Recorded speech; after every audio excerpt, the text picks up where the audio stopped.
Real truth daily. This is Daily Truths with Dave Alden. Fathers wouldn't be fathers without mothers, right? And so on this day, I want to really thank the Lord, too, for my wife. Now, the sermon isn't about her, but we've been married for 47 years, and she is my best friend. We spent a lot of time together, especially in retirement, which is one of the things I love about retirement is we can spend a lot of time together. So we both go to ball games together, and we go camping together, and we go on hikes together, and we ride bikes together, and, we watch ball games on TV. She loves baseball.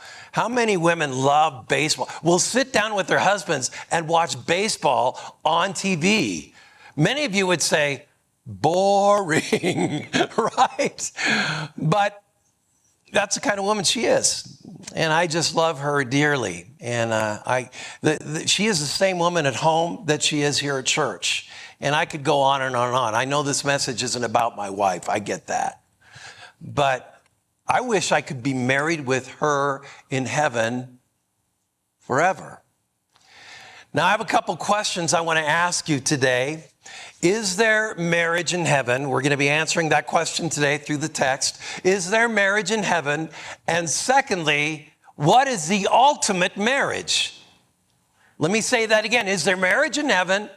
And what is the ultimate marriage? And if you think you know the answer may surprise you today as I walk you through this text. And we're going to be looking at this text in Matthew chapter 22. We're going to go through it verse by verse, and we start with verse 23. Now, before we look at verse 23, the Sadducees were the second tier of spiritual leaders of the Jewish nation in Jesus' day. The first tier was the Pharisees. The second tier were the Sadducees, right? Now listen to this. The Sadducees did not believe in the resurrection of the dead. Nor did they believe in angels, nor did they believe in spirits, nor did they believe in the Messiah who was to come. And my thought is, why bother? If you're going to be a spiritual leader and you deny all those things, why bother? So we pick up verse 23, and it says this: the same day Sadducees came to Jesus, who say that there is no resurrection. I want to stop right there and ask you, what would your life be like if what we were talking about and singing about in the hymn that preceded this message today never would ever exist? Would you be here today?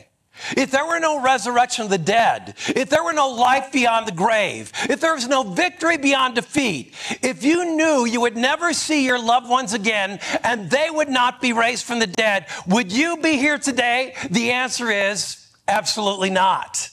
And yet, these religious leaders were telling their people, there's no resurrection of the dead.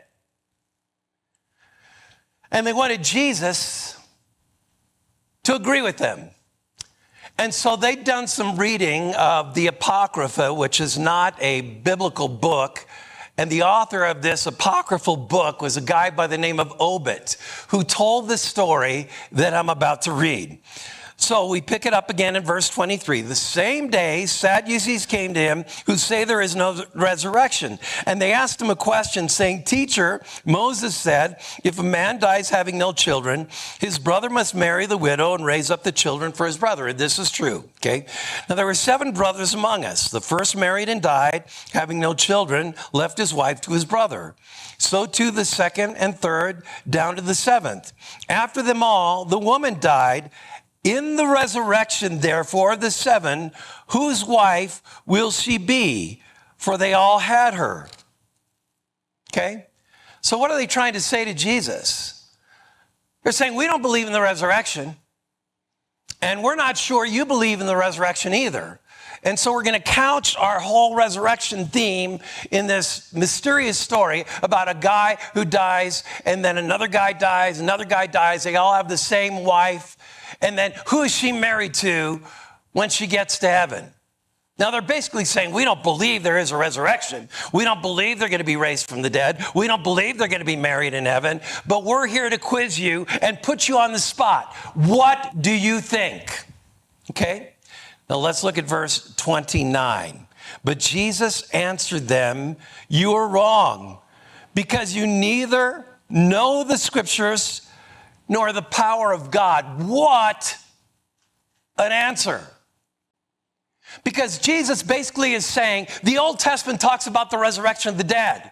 And if you guys knew your stuff, if you really were students of the Word, if you really adhere to the teaching of the Old Testament, you'd know there is a resurrection of the dead. Because you don't know the Scriptures, and you've not studied the Word, and you're not steeped in what the Word says. You should know this, but you don't. There is a resurrection. And you don't know the power of God, because the power of God is going to raise people from the dead on Judgment Day. So you don't know the Scriptures and you don't know the power of God.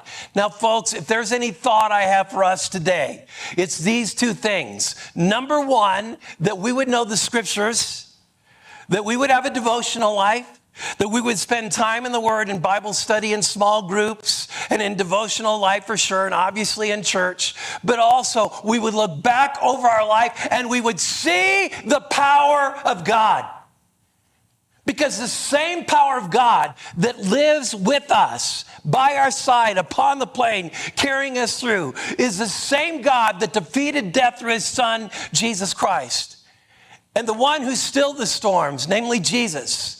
And the one who walked on water, namely Jesus. And the one who raised the dead, namely Jesus, is in charge of your life. And he himself showed his power by rising from the dead. And when he did that, some 40 days later, he ascended up into heaven and he said to us, I'm coming back. And when I come back, as we heard in the gospel reading today and the epistle readings today, when I come back, I am going to raise the dead. Thank you for tuning in to Daily Truths with Dave Allman. Pastor Dave Allman is the pastor of Mount Hope Church in Boulder, Colorado. If this ministry is blessing you, please consider supporting us by sharing this channel with a friend. You can also like, comment, subscribe, or leave a review. This helps us tremendously. Come back tomorrow for your next Daily Truth.